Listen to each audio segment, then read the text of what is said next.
Welcome to Talking Giants. Browns 26, Giants 6, coming off of a Sunday night football loss. I'm your host, Bobby Skinner, here with my co-host, Justin Pennick. We're presented by John Boy Media. A tough loss. I know it sounds crazy, and I was pretty down on Friday after the past week. We were riding the high first place. I do think there's some positives, all things considered, in this game. We're going to get to it. We're going to talk about what everyone's talking about, which, is the, Joe Judge decisions on fourth down to either go for it, don't go for it. We're going to get into all of it. I actually think there's really a lot to uncover in this. But, Justin, how are you doing?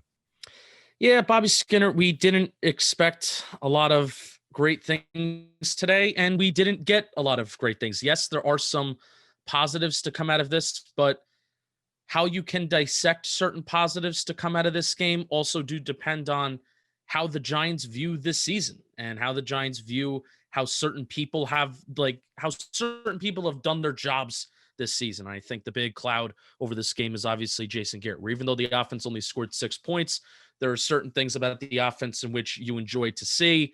Baker Mayfield was just really, really scary accurate. And that hurt. Not having cornerback one hurts. Not having your quarterback hurts. This team was really defeated. Corner. This team was really, really defeated. And they played tough. And also you can put some of this on coaching for why they weren't in the game more as the game went on. And you can be on either side of the equation on where they should have been closer or were they a little bit farther away in terms of kicking field goals, being a little bit more conservative. So we'll talk about it. We'll break it down. Yeah, let's go. Let's dive right into it. Everybody's talking about the fourth down decisions. It was highly debated by a lot of people. I know you have a lot on this, Justin, and I'll play off of you. Here's how I'll give my quick rundown. I was fine with going from 4th and 5, even though I actually kind of maybe lean field goal in that. But I would have been, if they went for it, I would have been completely fine. I would have been fine with I wouldn't have played the results. The issue is that fake punt. I have some takes on that, why I didn't like that call, and I don't think it's just playing the results. The other one, the fake field goal. The fake field goal. The run to Gallman, you got to get those yards. We'll talk about that. And then 4th and 4 in the third quarter. Cleveland's 44, 6 minutes, 7 seconds left, down by 10 points. I kind of wanted them to go for it there, especially since they sent a precedent, and then the field goal at the end with 2 minutes left, kind of inconsequential, but worth talking about. Yeah, Justin, I know you have a lot on this. Why don't you roll? Yeah, I have a little bit of a rant, and I'm not mad. I'm not pissed at this game or anything like that. But we're seeing a little bit of with the trend with Joe Judge, and I think this game, it kind of got to him, the fact that he's been kind of conservative at certain points of the season. So then tonight, trying to be super ultra aggressive, which I like, by the way, but we'll talk about why I don't like exactly what the execution of being super ultra aggressive. But I think it got to him tonight a little bit. So point blank, I think Joe Judge got embarrassed on national television tonight. I think he got absolutely embarrassed to be so ultra aggressive in the first half and then to cave in the second half by kicking field goals, punting the ball. That's not showing toughness, in my opinion. When all Judge has preached throughout his time in New York is toughness. And I get it. That's coach talk. You take coach talk with a grain of salt. But if you want to be about toughness and if you want to showcase that to your players, the ultimate dichotomy that was the first half and the second half, when you're down in the game, by the way, in the first half, it was a winnable football game, which you were being super ultra aggressive, which I like. But then when you had to be aggressive, you were conservative. That is not preaching toughness. That is being a coward. So that's the first kind of macro point. But ultimately, what you have to criticize from this game is not the decision making, is not the decision to go for on 4th down, but the execution on those 4th down calls. This is supposedly a team that is centered around the fundamentals, right, Bobby, and executing in the moments that you have to. They did not do that on offense and special teams tonight, when they easily could have, at least early in the game. They could have easily made this a winnable game in the first half. Would they have won it in the second half with how well the Browns were moving the ball? Maybe, maybe not. But you allowed your punter to throw the ball.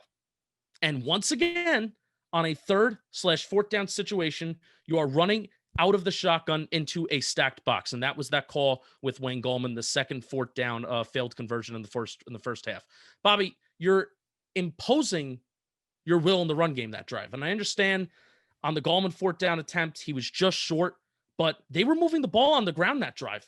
Put the fullback in there, put a tight end in motion to that side so you have a lead blocker and you're running back and have some sort of momentum. I understand he was just short, but that is not the first time that they have done that this year on offense.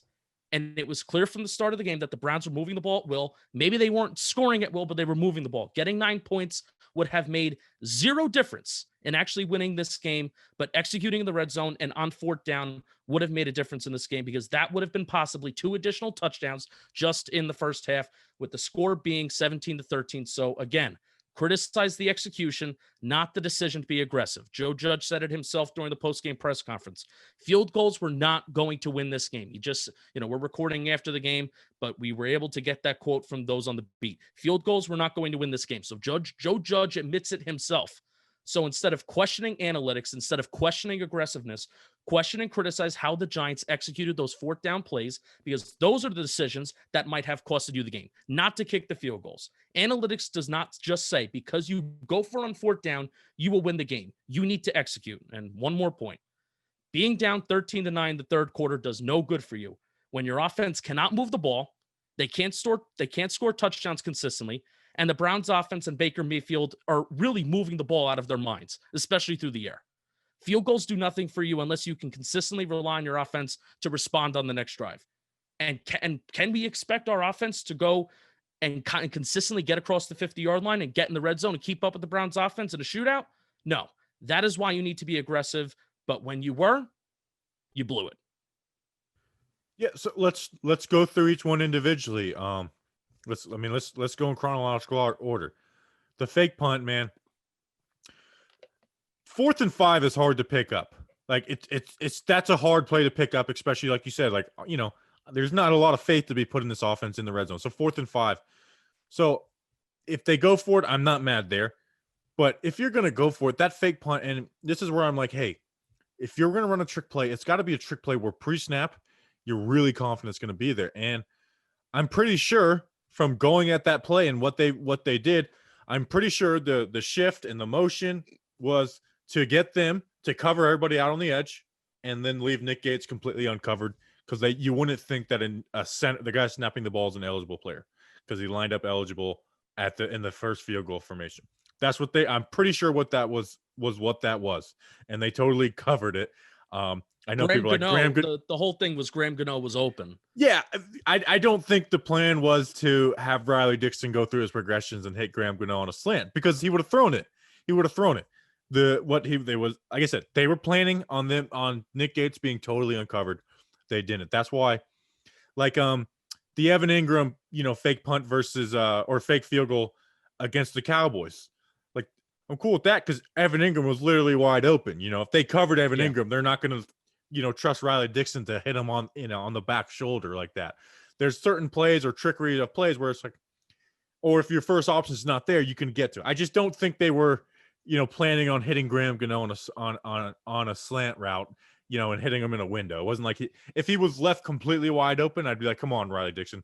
But it was Graham Gano coming past a linebacker. If you feel confident enough to have your punter throw a football, and for those of you, throw back to the summer where I put an emphasis on the T in football. If you feel confident enough to allow your punter to throw a football on a 4th down in the red zone, you should also feel confident enough for your offensive coordinator and play caller to draw up a play that will get you a first down or put 7 points on the board. Which, by the way, on that first drive, Bobby, I know this is maybe a point that we'll get to, but we're trying to go in chronological order. That first drive, by the way, for those people that were tweeting during the game and were commenting during the game, oh, this offense is kind of moving the ball a little bit better about Daniel Jones. Colt McCoy kind of cost us a touchdown by not putting enough mustard on that ball to Evan Ingram, and Evan Ingram ultimately dropped it. It was in his hands. It might even go down as a drop for Evan Ingram, but that was a lame duck, slow-ass throw that I know for a fact Daniel Jones would have had the balls to put that ball in a tight, the tight window kind of, he wasn't even a tight window. He was open. He would have put the velocity on that ball to get that ball to Evan Ingram, and it would have been a touchdown. Yeah, I want to talk about that, and I really don't have much on like Jones didn't play today, so but I do want to go through these. All right, so then the next one, I agree with you 100%. Get under center, run that ball, or throw the ball there because they did give you a front to Right. throw against. Like there could have been an easy quick pass, and they were expecting the run where it wasn't like on some plays where the linebackers drop out. The linebackers weren't dropping out that play. You could have had a slant or Yeah, something. but Bobby, even in this offense where the short intermediate passing game is not working in this offense, it kind of low key was working Did today? today. Did It was kind today? of working today. You want to know why? Because Colt because We tried. 15 out of 31 of Colt McCoy's passing attempts went for 10 or more air yards. We'll talk about that. But and I think a lot of people might take me as a guy, oh, Justin just likes to throw the ball. Justin just likes to throw the ball. In a drive where you are running the ball, and they were running the ball very, very effectively. This was a game where I really wanted the Giants to really try and dedicate themselves to running the ball. And that drive they were.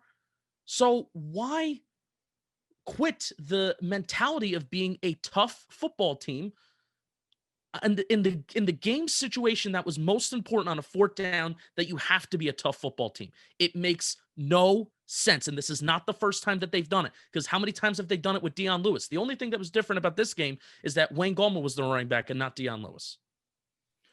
Yeah, I agree with you on that. But I don't think we need to spend time on that one. And then the next one, 4th and 4. You get the ball back. You go to the Cleveland 44. What 6 quarter is minutes this? left. Third quarter, down Third by quarter. 10, 13-3. I feel like you got to go for it there. Like it's one of those. It's less about like, oh, just go for them 4th down. It's what happens by punting it. You gain 30 yard. Like you go from like they're still on their own end, and like Joe Judge said, it's Joe Judge said himself, field goals aren't going to win this game. Yeah. When you get like in this game, you had to take advantage of every opportunity. Being at their 44, I think, was an opportunity. I would have went for it there, especially with the standard he set in the beginning of the game, right? Yeah, because you can't back down from it. Yeah. If you're the thing is a lot of people were arguing you have to be conservative because you don't have your running back, you don't have your quarterback, you don't have your play caller. No, like in my opinion, and tell me if you agree with this, Bob, because I had this conversation with a few different people, including some people that I really do respect, who are, who do some content and stuff like that. But I think this is that approach of, oh, because we don't have our quarterback, because we don't have this, because we don't have that. That is the reason to be aggressive and to be ultra aggressive, to try and win the game, and Especially not when you're just be down. conservative, especially when you're down. Yeah, if you're down, yes. If it's like Seattle, if it's Seattle and we're up, 17-8 or whatever, with that situation, then I'm like, okay, I can understand punting it. But this game, I agree with you. And then the field goal at the end to go down 14 with 2 minutes left. It doesn't really matter. Yeah, that's more of like, hey, we want to be able to have as much time to operate to get a Hail Mary at the end. Like you said, it doesn't matter. So that was kind of it. I mean, do you have anything else?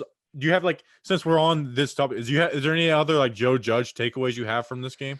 It's just a bad look. It's just a bad look. And this is a rookie head coach. I think we kind of crowned him as the savior. Now, this is not me saying that, oh, I don't like Joe Judge, I don't like what he's doing. I like what he's doing. But I think we kind of did crown him a little early as the savior, Joe Judge. Here he comes. But really, when Patrick Graham isn't perfect and when the defense isn't perfect, what do you got, Joe Judge? What are you going to do in situations in which you can separate yourself, which is very little, by the way. It comes down to player execution. It comes down to player execution.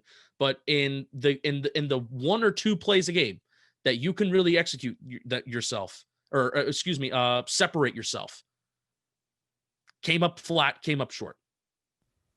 Yeah, I'm honestly a little more positive on Judge after this game, big picture wise. Like, yes, we talked about but and let's get to it. I am now where I wasn't really into this game, where I was very scared about Joe Judge and his offensive mindset. I am now on the side that this was Jason Garrett's offense, and it pretty clear was, because Justin, this offense looked different. It did in the passing game. It wasn't perfect. They only scored 6 points, but they were down at like the 15-20 yard line 3 times on the first 3 drives of the game. 3 times on the first 3 drives of the game, and it was off the back of big plays. Good on Nick Gates for the snap. Yes. Which, our friend the football grunt made a good point. It's like, you know why that worked? Because it was Andrew Thomas, not Cam Fleming trying to get 5 yards. Which, by the way, when Jones is back, we need to throw more back shoulder plays. That's how you beat like this tight press man coverage that we get. We've done 2 this year, 2 back shoulder throws, and they've both gotten 20 yards, and they're both on free plays. Let's do it a little more on not free plays. Eli made money off of those free plays. Yeah, changes the way teams play if they know you can hit that back shoulder. Right now, there's no fear of the back shoulder, but that could be more of a Wednesday podcast talk. The underneath stuff, like they were attacking downfield in the intermediate game, like you said. Colt McCoy in this game, on the passes of 10 to 20 yards, 5 for 12, 93 yards. That's a really good yards per attempt. And then the 20 plus, 1 for 3, 35 yards. So 128 of those, of his total of 221 yards, came on those.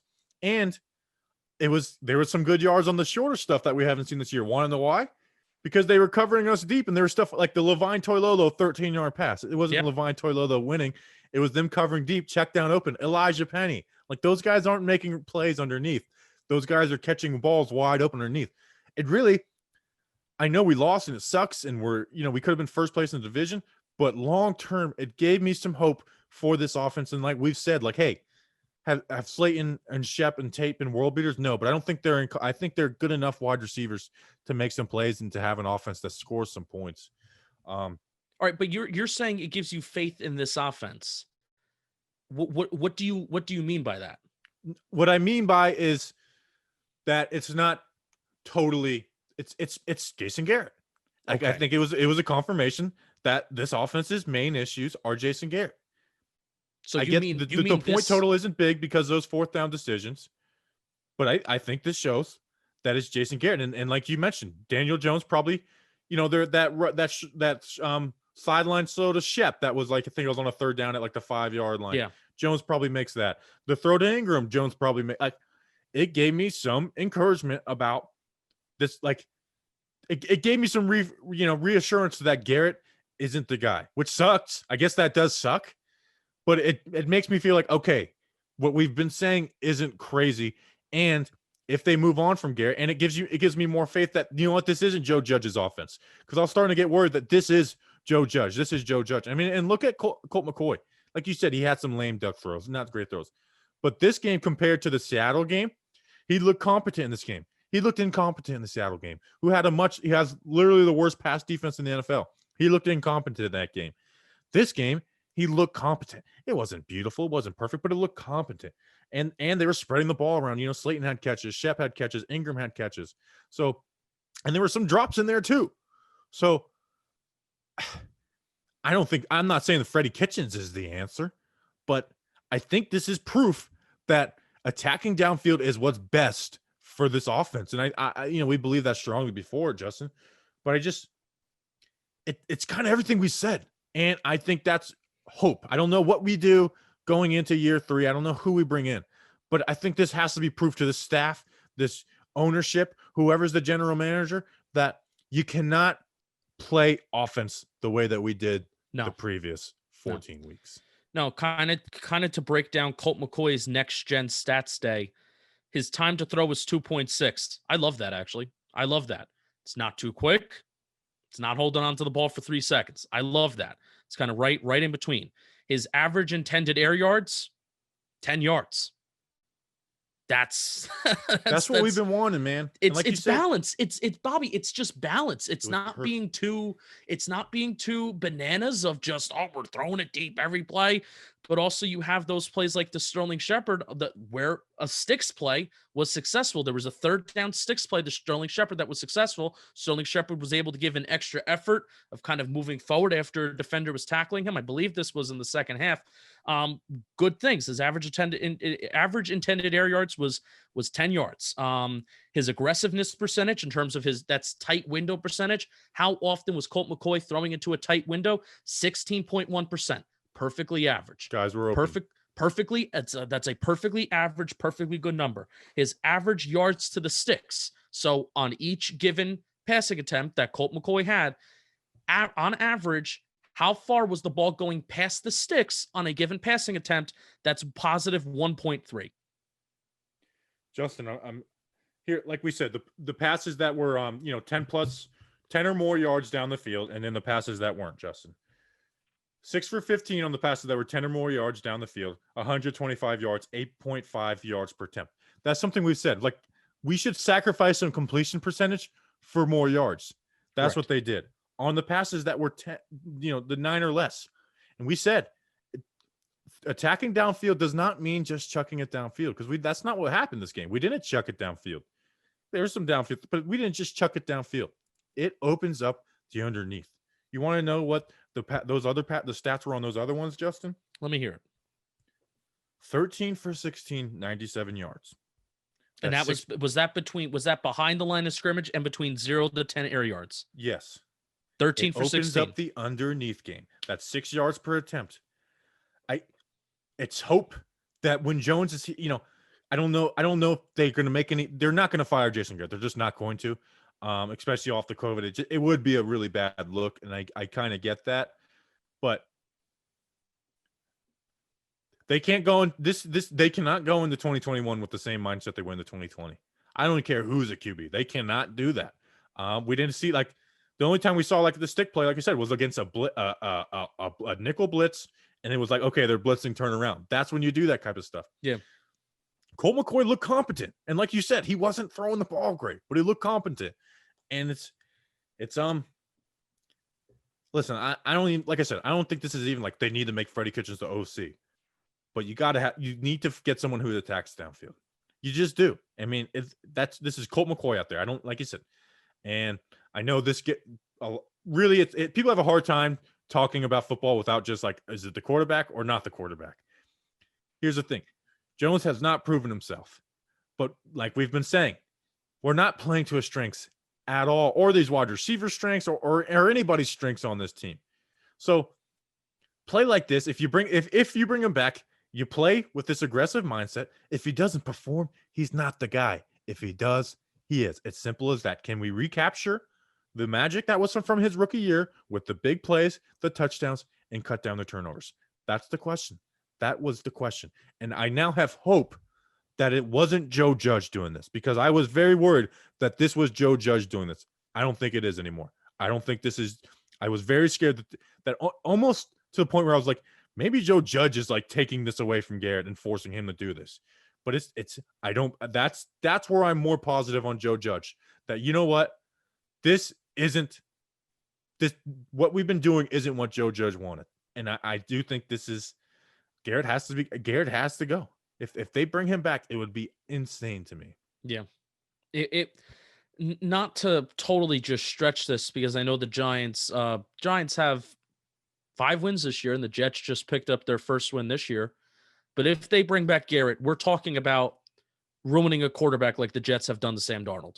We really are. So bad for Darnold. I'm so glad Darnold got them out of Trevor Lawrence, because what they I think what's been happening to Daniel Jones is brutal. What's happened to Sam Darnold's been on another level.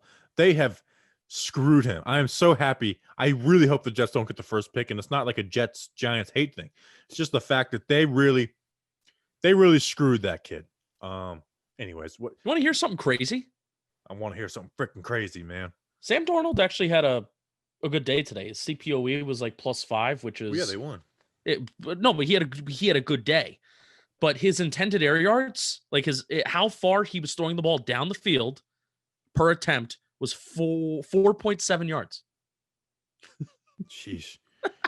I will say, Adam Gase deserves no sympathy, but it did feel like he gets reamed in the post-game pressers, ripped to shreds. It felt good to see him, like, just on a human level, be like, like, you could just see the relief on his face. Like I get he's a horrible football coach, but there was times in those pressers where I just felt bad for the guy. Yeah, because even though like he sucks, but it's like they don't really have the personnel either. But I kind of. He's he's not a nice person. So no, he's a weirdo. There is a definitely very weirdo. bad relationship between him and the New York media, and it's the Jets media has just had a crazy year anyway with the whole Manish. But anyway, I just really kind of like coming to earth, coming down to earth, coming to reality moment. I really do think that if you keep Jason Garrett next year, you very much could ruin Daniel Jones. I don't want to say his career. They will. Doesn't matter who the quarterback is. It will screw them. It definitely ruins his rookie contract because the window of that you have with rookie contracts, and now the silly thing in the National Football League is you have to extend the quarterback it's like his third or his fourth year into his rookie deal, where you don't even want him to be playing on like that. It's like frowned upon to have a quarterback that's playing on like their fifth year option. Yeah, that doesn't worry me as much as other people. Where like I've seen people say like we can't pay him. It's like, yeah, we're not. Like we got plenty of time before we have that conversation, you know. But the time conversation starts if you keep Jason Garrett around for another year. Yeah. And I am very confident that no QB would succeed in what Garrett's done unless they're just flat out like running all over the place, breaking backyard football. Like, so maybe which, like a guy like if you think about it, Tony Romo kind of did that. He did. Or that a veteran who was just taking control of the line of scrimmage. So yes, that too. But like young QB, unless you're like playing like Lamar Jackson, like running all, you know, obviously Lamar would be less successful than he is. Anyways, I don't want to spend much time. I hope he gets healthy. Offensive line, Justin.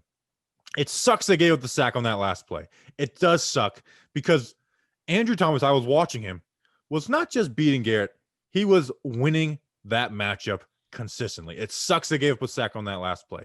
And I get Garrett had COVID, but you know, they had other players out there. He was awesome. The whole O-line was really good. Like the whole O-line was good. Colt McCoy cannot, you know, he's not mobile. The whole O-line was good. Even running the ball, they looked good, you know, opening up holes for Alfred Morris. Gallman didn't have the greatest game, but like he had his moments. As a whole, for a game where they came off 8 sacks, very encouraging that they bounced back from that against a team with better pass rushers. Myles Garrett, Olivier Vernon are better pass rushers than Hassan Reddick and Marcus Golder. And that's not a shot at those two, but they just were. And Andrew Thomas looked really confident against a guy that it's probably not the easiest in the world to be confident against, COVID or not.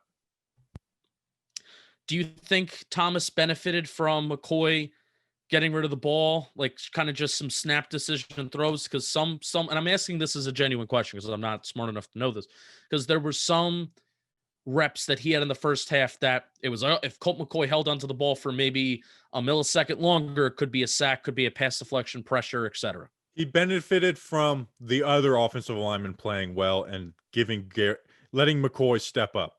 Okay. Whereas last week, it was, I mean, Zeitler played horrible last week, where it's like, okay, yeah, is this the perfect rep by Thomas? No. But if the QB could step up even 1 yard, it's not a sack. So like I said, I really wasn't worried about Thomas. We said on the pod, I wasn't worried about Thomas after the Arizona game. That game to me was not worrisome. It wasn't good, but it just wasn't worrisome after the 5 games we saw. So good on Thomas. I'm excited to look at the other guys because they seem like they played well. So I mean, that's kind of it on offense. Like you said, man, you said this is gonna be a short episode. We just spent 30 minutes on the O. What do we got for the defense? Because I don't have many notes on the defense. Well, I got a lot of notes, but they're not the longest ones. First of all, they did miss James Bradbury. They did. Yes. Julian Love, who I actually would like to see Love play a little more corner. He hasn't played corner since 2018, but they attacked Love, and there were some plays where, you know, Baker had all the time in the world, but it's like, you know, if Bradbury's in there, he's either not throwing it there or Bradbury's breaking it up to where Love is in close contact, Bradbury's breaking it up. You know, and that's not, like I said, that's not a knock on Love. Bradbury's been playing like a top 3 corner in the NFL this year. So they definitely missed him. But I thought this game was more evident of this team really needs a pass rusher. They just need, because Baker had all the time in the world, and it doesn't matter how much, you know, good coverage you have. You give a guy that type of time, and they're going to make plays. And we just don't have that. And I know there's this debate, and I'm going kind of rabbit hole. There's this debate of like, oh, well, pass rushers are less important because of 2.5 seconds. But guess what? A lot of plays aren't designed to go 2.5 seconds. They're designed to go longer. And a lot of times you're on third down where you can't take the check down. That's when the Giants sorely miss a pass rusher. That's when they need someone to get there in 3 seconds. And they just don't have that guy. It's tough. And I agree with you 100% because for this game in particular, they needed to prioritize having their three interior defensive linemen out on the field at one time.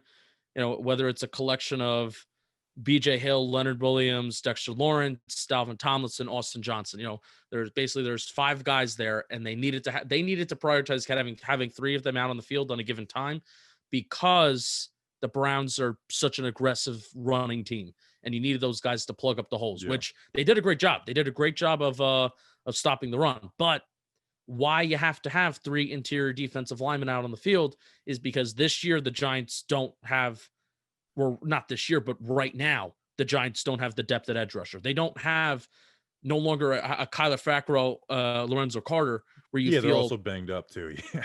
So no, that's what I'm saying. That you don't, because they don't have the depth this year, or not anymore. They don't have it anymore because the first 4 guys that were on the depth chart to start the year, they're not on the active roster right now. So that stinks. But they do need that one guy where it's like, okay, we can have you out on the field against the run and feel confident in the air. And we can also have you out on the field where you're getting to the quarterback. So there's a reason why also Baker Mayfield was leading the National Football League in time before the release out of all quarterbacks. And it's because Kevin Stefanski does a good job, and the offensive line is pretty good at doing a good job. Make sure that Baker has that pocket. They roll him out in play action. They utilize play action, which automatically gives you a little bit more time as a quarterback. Play action is also just a legal cheat code in the National Football League. And if you sell it really well, it can work. So Stefanski's good. And all in all, now this may be of an example of, you know, the score not really telling the story, but all in all, they only gave up 20 points, which, you know, with missing Bradbury, and Darnay Holmes, I think Dak didn't get talked about enough because Bradbury, but missing Darnay Holmes is a big deal too. You know, now you got guys playing out of position, whereas, you know, with at least with Holmes out, it's like, okay, Bradbury plays, then you put McKinney there, but both of them out, I mean, that puts them in a bad situation. So like in the running game, they did well. I mean, Chubb and Hunt combined for 22 carries, 72 yards, which is 3.27 yards per carry. The best running team in the NFL. I'll take that every time. Dexter Lawrence was making plays. I mean, he had 6 tackles, a tackle for loss. He had a sack, which was the only QB hit of the game. So like Baker's stats look great, but at the end of the day, they only put up 20 points. Like they only put up 20 points with our all-pro cornerback out and our nickel corner, who we've been really proud of this year. And one of the touchdowns was freaking Devontae Downs. Why do we do this? That's my one criticism of Patrick Graham is why does this guy get a chance? I just don't get it. He never does anything good. Never. I don't. That's my one criticism of Patrick Graham. That was one of the first breakdowns in coverage that we have really seen all year. How often did we hear last year in James Betcher's system? Every play. Just that was a breakdown in coverage. You know, player execution. That was a breakdown in coverage, player execution. Where this year, I don't feel like there have been any kind of just absolute breakdowns in coverage where a guy is just wide open, total wide receiver separation, target separation. The thing about today that stunk is the Browns did have a decent amount of explosive plays that went for 10 plus yards, 15 plus yards through the air. I think they only, and this is from Research Rick. Research Rick kind of dug this up in the middle of the game. One point they had 10 explosive plays, pass plays, 3 explosive run plays. But the Browns before this game were the number 1 team in the National Football League in their rushing offense of producing runs of 10 plus yards. Giants run defense did a great job now, and that was their identity. And again, you know, we're talking about a game where you feel the defense did what they had to do to keep the team in a game long enough, but they weren't perfect. So what is your offense going to do? And it sucks. It sucks that you don't have Jones. You know, it sucks that you don't have your primary play caller, even though Kitchens might have called a better game. it just sucks. It sucks that we have not been able to complement what Patrick Graham has done this year.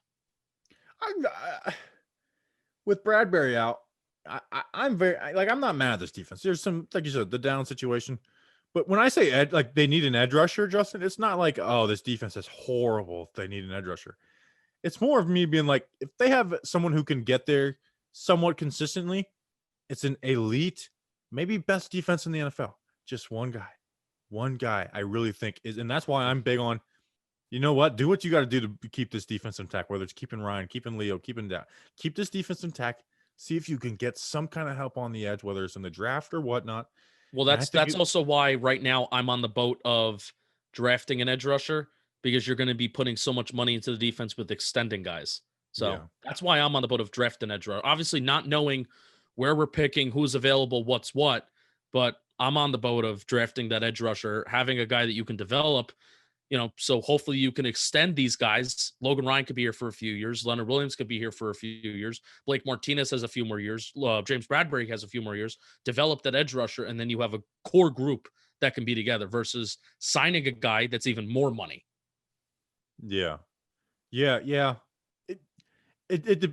don't want to get into my draft. I go back and forth with wide receivers, but I agree. Like an edge makes it elite, where this defense has been good. And I do think Patrick Graham deserves all the credit in the world, but there's guys on this defense, like it's not like he's working with the worst. Like Logan Ryan's a dude, Jabril Peppers is a dude, Blake Martinez is a dude, James Bradbury, Leonard, Dexter Lawrence, Dalvin, and Isaac Yidim's been better. I'll give that one to Patrick Graham.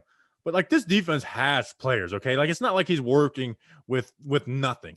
He's got players and he's making the best out of them. Like I don't think James Betcher gets anywhere near this type of production, because Betcher was totally reliant on being able to get to the quarterback, and having guys who can play man corner, which this is not what this team is. So Patrick Graham deserves a ton of credit, but this defense has guys, okay? Like I don't want to pretend this defense is barren. Okay, the only place is barren is outside linebacker, because they literally lost their top 4 guys at that position, and even the guys that are replacing were like, man, these are some good young players. Like it's not a barren defense, Yeah, and sometimes, Bobby, this is my whole point that I had about why you need to execute on fourth down, and also why you need to be aggressive on fourth down. Sometimes you're gonna come across an offense that is just moving the ball at will. Maybe they're not scoring at will, but they're moving the ball at will. And I thought that stat that Sunday Night Football, the broadcast put out, which I loved it, by the way. It wasn't just, raw points allowed. It wasn't just yards allowed and one of those volume stats, because I'm not a fan of just volume stats. But they put out that the Giants defense is number 1 in the National Football League in points per drive. That's a stat that showcases how well the Giants defense is doing, because you can have a terrible offense that puts you in terrible situations, drive in and drive out, because they are constantly giving you the ball back and the defense is spending a lot of time on the field. So that would be, you're holding the Giants accountable for being maybe an average or a bad defense because of the raw amount of points that they allow. But a points per drive basis is more reflective of how a defense can hold up as a group. I did not know they were number 1 in the National Football League. I know they were good. I know they were top. I know they were kind of top tier, but number 1 in the National Football League in points per drive. But it still goes to the point that the Browns, Kevin Stefanski, Baker Mayfield, they were balling today. They were balling. And it's gonna be tough to stop an offense like that. And that's why you kind of needed to be aggressive and execute on those fourth downs. Not to totally go back to that, but yeah. Yeah. Yeah, like you said, the red zone stuff is great. And when I say like an edge rusher, like I think an edge rusher takes points off the board today for the Browns. Yeah. Which is nice. And Blake Martinez, can we talk? Oh, go ahead. No, I was gonna. Oh, it just banged into my desk. Bang. We should end the episode with this. Not that we're gonna end it right now, but I DM'd you something where Joe Judge has a 40-second clip of a reaction where he said, "I'm not afraid to call things aggressively," and I kind of want to hear what he has to say, and I kind of want to react to it live on the air, because I think I'm gonna laugh at it, because he's been largely conservative throughout the entire year. So I think now Joe Judge is doing the whole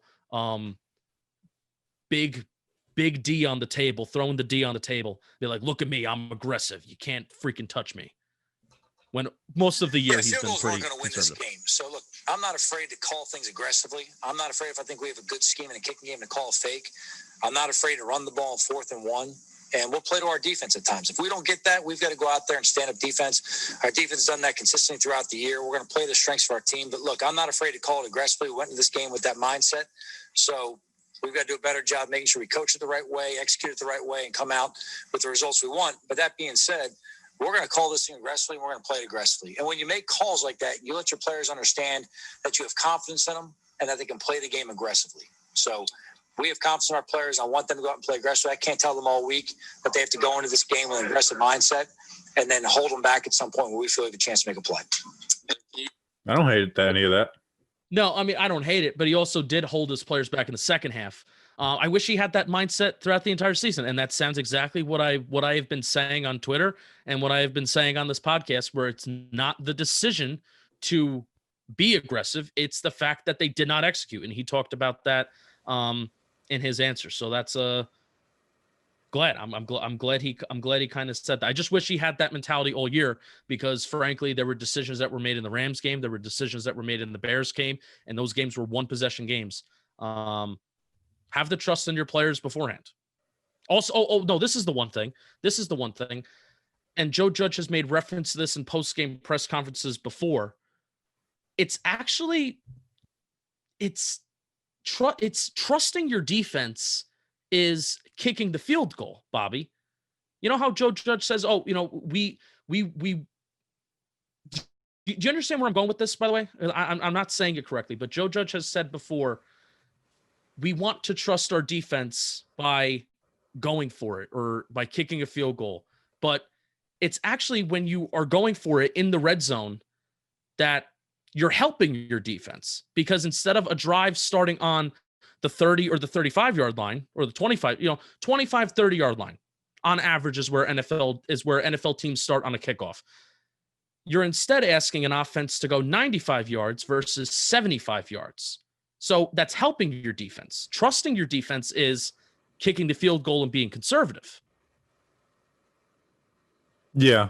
I guess it depends on where you are, like the 44-yard line. Yeah, I agree. I get what you're saying. I agree with what you're saying.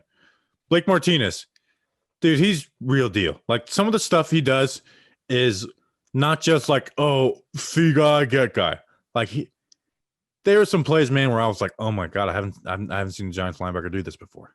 Like, and I'm talking even Antonio Pierce, like some really awesome stuff where it's just like, he knows when to go. He knows when to play under. He knows, he is real deal, man. And I think he must love playing behind these defensive tackles. Mm-hmm. I think at Green Bay, they screwed him. And I've said this line, I've talked about this a million times. I went and watched the San Francisco game because they ran all over the Packers. And because I want to see, like, okay, what is this guy like? And I was so pissed off of the Packers because, like, are you guys kidding me? You got these guys that aren't that big on the edge. And then you've got a safety with you. You got a safety next to you against a team that's running 2 tight ends and a fullback. And you have Adrian Amos playing next to him. It's like, okay, like he's screwed. He's screwed. So some of the stuff he does, man, is just real deal. I love the guy. Yeah, absolutely. I'm eating crow. On not liking the signing. A lot of people are. And I was I wasn't like anti-Blake, but I was like, hey, we shouldn't have drafted it, or we shouldn't have signed an inside linebacker. And I was totally wrong. It's more about position than anything. Yeah. And I wasn't huge on Blake. Can we finish on this? Do you have anything else you want to hit on? No, Dexter Lawrence had a good game. I know I kind of put that in while you were talking, but Dexter Lawrence had a really good game. He got a sack. Good for him. Made some nice plays in the run game, kind of chasing down running backs, chasing down Chubb. Outside zone too. That's one of the things that I was concerned about. The Giants playing a team that was an outside zone scheme when you're prioritizing big interior defensive linemen. You said not to worry about it, but when you have the big guys and when you don't have a lot of athletes like edge rushers or linebackers that can go sideline to sideline, how are those guys going to keep up with the outside zone? And they did a great job. Dexter Lawrence actually made today like the eye-popping plays that you can just see on the broadcast and you don't have to dig up in the all 22. Yeah, for sure. Here's what I'll say. We were down and out in this game. I mean, we're missing our QB, missing our best player in James Bradbury. Washington's playing Dwayne Haskins. We are always going to have to beat Dallas anyways. I don't think we're out of it. Is that crazy? Like, I know this is very like small. This is micro thinking. We're not thinking about big picture. We're not out of it. We're not. Like, the Ravens are not unbeatable. This, like, the Browns were beatable. The Ravens are beatable. And we were always going to have to beat the Cowboys anyways. All we have to do is tie with Washington. All we have to do is tie. Carolina is a game they probably should win, but it's not a game that they will win. And then they play Philly, who's looked a lot better with Jalen Hurts. One more win could do this. One more win could do this. Yeah, even Carolina played Green Bay kind of close on Saturday. And the Eagles certainly have looked better with Jalen Hurts. And as long as Alex Smith is not in a quarterback, you got to feel good. Alex Smith did practice last week, so that's why it makes me think that he will be playing. But you never know. The Giants are unfortunately at a point where it is out of their control, and I do think the Ravens are a better team than the Browns. But me too. I do too. But I'm also doubtful about Jones. I'm doubtful about Jones too. Playing? Yeah. Yeah. And even if he does, they had him out there working out this week, which was kind of crazy.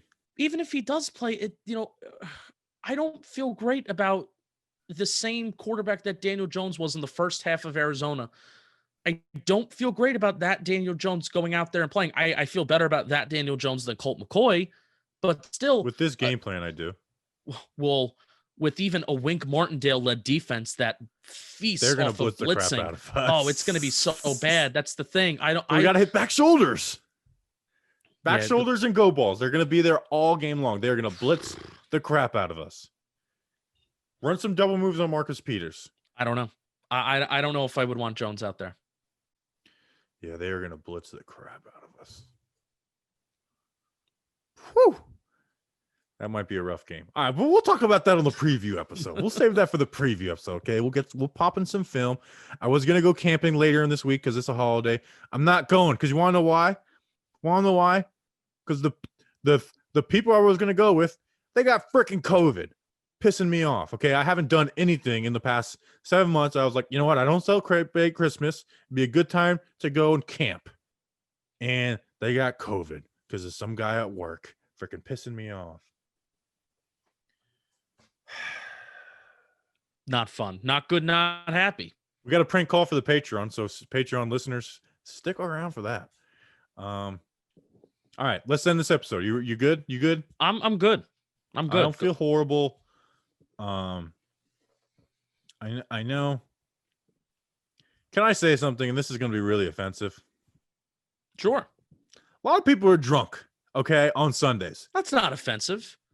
And that's why, like, sometimes I'm like, you know what? Like, maybe I'll talk to you on Monday, And it's some of our friends. But sometimes I'm like, you know what?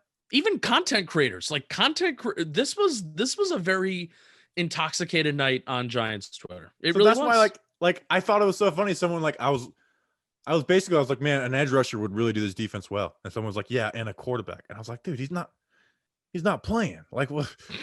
Like, we're in the middle of a game right now. Like, what? So, all right, let's end the episode. We appreciate you guys. Losing sucks, man. It really does. But wait, I have one more thing. Let's get it. Offend somebody, please. No. Thank you all. We are officially, at least for one day, we are officially the highest rated and most rated Giants podcast in the world.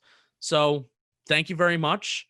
It's kind of awesome, kind of sweet that, we Bobby and I, we've been the co-hosts for a year. Bobby and Danny crushed it in 2019, and we're still one of the newer podcasts, and we overtook that number one spot for at least one day. So it's kind of a cool thing, kind of a cool personal thing. So thank you all. Thanks for coming along with the ride, even though a lot of it's been losing. So we appreciate it. Look at every Giants podcast that has over 100 ratings. See which one is the newest by a year. I am very proud of our listeners. Good stuff. And look, one of our listeners taking accountability, Mr. Chicken raising his hand. I was drunk. So Mr. Chicken had a really good tweet. Mr. Chicken had a really good tweet tonight, and Snacks shared it with us, where Mr. Chicken said, this at least production wise. Now, I think we kind of talked about why Mr. Chicken might have been wrong this episode, but he did say, this offense didn't really look much different under Colt McCoy with Daniel Jones. And at the time, I was like, that's a good tweet. It's a good thought, Mr. Chicken. Justin, I was not expecting to change my view on this offense. I was like, Jason Garrett's still involved. I was like, I expect him to be a little more aggressive. I couldn't believe how different it looked. Yeah. I really couldn't believe how the different Kitchens was. And that is the encouraging to me. How different Freddie Kitchens was from Jason Garrett. Idea. It's good. It's a good topic for a YouTube video this week. Oh yeah. We'll see. We're gonna break down the film. We're gonna do all that stuff. We'll see you guys on Wednesday. We appreciate you. Or we'll see you Tuesday night, Patreon people. We'll see you then. We'll have videos and all that stuff. We appreciate you guys. Thank you. Seriously, we're talking about being, the ratings. Thank you. We appreciate you guys. We'll see you next time. Until then, let's go Big Blue.